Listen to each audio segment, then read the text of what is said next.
I now look to Professor Arthur Mutambara to continue the case for the opposition.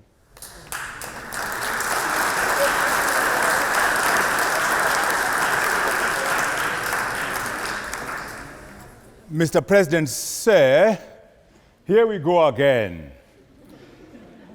It's good to be back in Oxford, 28 years after I entered this institution as a graduate student.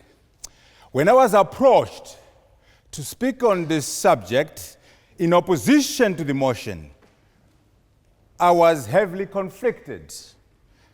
I was worried.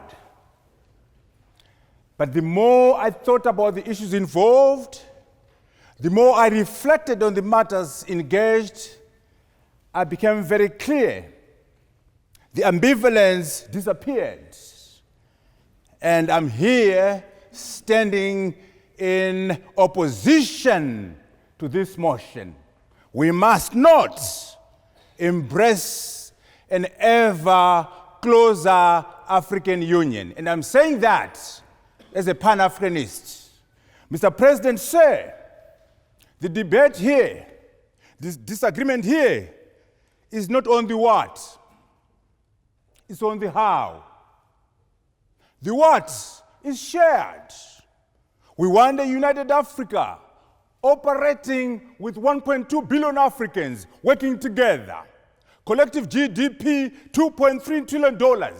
All our diamonds, our platinum, our gold under one command. That's what we want as Africans. But I'm here, Mr. President, sir, to say an ever closer African Union is the wrong vehicle.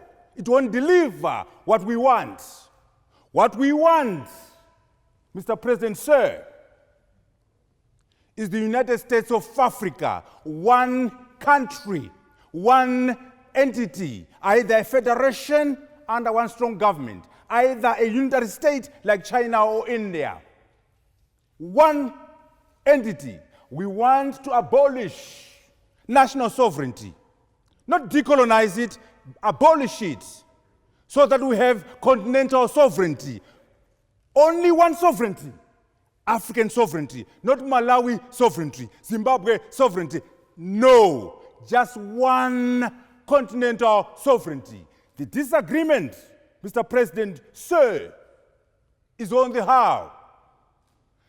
And I'll show you, without equivocation nor ambiguity, why an ever closer African Union won't deliver what my brother from the States wants. It won't deliver that. You want to know why? Look at the Constitutive Act of the African Union. Look at Article 3B. What does it say? It says we must protect the national sovereignty.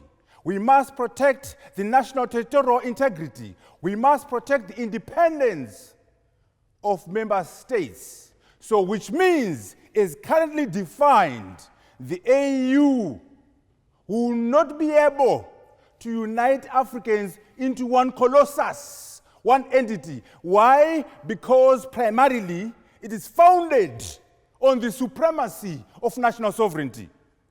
Malawi is sovereign. Swaziland is sovereign. Botswana is sovereign. We don't want that. We want continental sovereignty and link up with the African diaspora. Reason number two why it won't work? There are 55 presidents in Africa. 55, not 54, 55. Now, each one of them wants to be a president, a prime minister, even if it means presiding over starving people, even if it means presiding over disempowered people. We cannot expect African leaders, these 55 men, to commit political suicide and legislate themselves out of existence. Therefore, the African leaders, the 55 men, will not allow a change in that constitution to create what you and I want. Why? President Ramaphosa wants to be a president, not a governor, not a minister of transport. Yoweri Museveni wants to be a president, not a governor or a minister of agriculture. Emerson Mnangagwa wants to be a president and not a minister of local government or the youth. America has 325 million people, GDP $19 trillion. They have one president, a crazy one for now. But they've won. China has 1.4 billion Chinese, GDP $11 trillion, one leader. India, 1.2 billion Indians, GDP $2.5 trillion, one leader. Why can't we have one president in this African continent? Why 55? And I am arguing an ever closer African Union will not deliver the United States of Africa. Kwame Nkrumah's dream. Nkrumah, there was a big debate, by the way, for those who don't know, in '63, between Nkrumah on one end and Nyerere. Nyerere was saying, let's go brick by brick, build our nations, build our regional blocks, and then go and build an African unified framework. Nkrumah was, no, that's dangerous. Let us move very quickly and create one government, one foreign policy, one army, a common currency, and create the United States of Africa right now in the 60s. And of course, Nkrumah lost, Nyerere won. And guess what? 56 years later, we're still moving closer and closer. We'll never get there.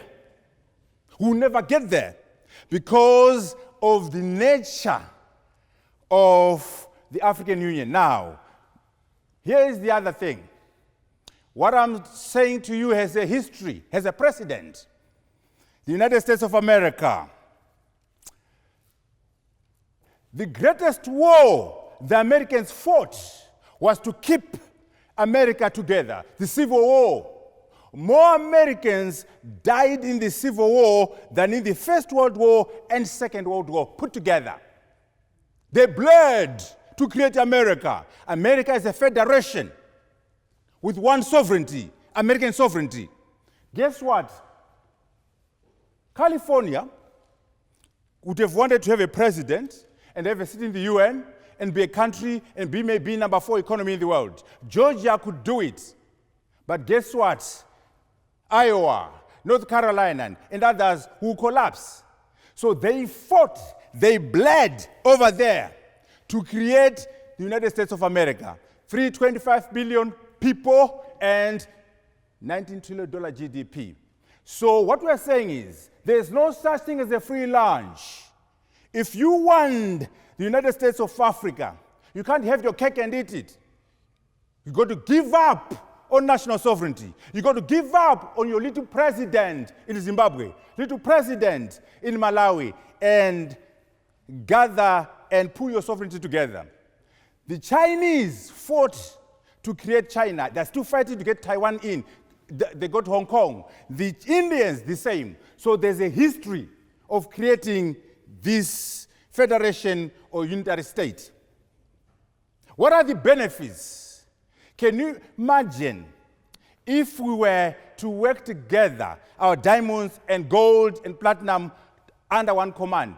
And guess what? You see, the ever closer African Union allows fragmented states, allows non-viable states, and allows the Chinese, the Indians, and the Americans to come and negotiate with Botswana, negotiate with Nigeria, negotiate with Zimbabwe. We get shortchanged as Africans. Can you imagine if I was to rock up and say, here I come, I'm the African. I speak on behalf of 1.2 million people, billion people. I speak with a GDP of $2.3 trillion behind me. If I did that, I'll be able to get better deals than we get currently under this arrangement. An over closer African Union will not deliver what we want. We want the United States of Africa. Yes, there are problems, 4 time zones, languages, and so on. Yes, it is difficult. But let's go to Kennedy and Mandela. Kennedy says, because it's difficult, we must do it. Not because it is easy, but because it's difficult. Mandela says, it always looks impossible until it is done. Yes, the United States of Africa is a difficult proposition, but it won't be delivered by the African Union. But remember, once upon a time, slavery was impossible, insurmountable. Once upon a time, colonialism was impossible. Once upon a time, apartheid could not be resolved. But we are saying now, if we work together as Africans and abandon the project of the ever closer African Union and embrace the United States of Africa. Mr. President say, what you are giving us here is a dummy. It's half a loaf. We must reject half a loaf of an ever closer African Union and say, we don't want that. We want the United States of Africa, which cannot be delivered by the African Union if it gets closer and closer. For these reasons, I am saying we must not embrace an ever closer African Union, because sometimes the enemy of the best is the good. Sometimes the enemy of the great is the good. It's a good idea, but not good enough. We must reject it.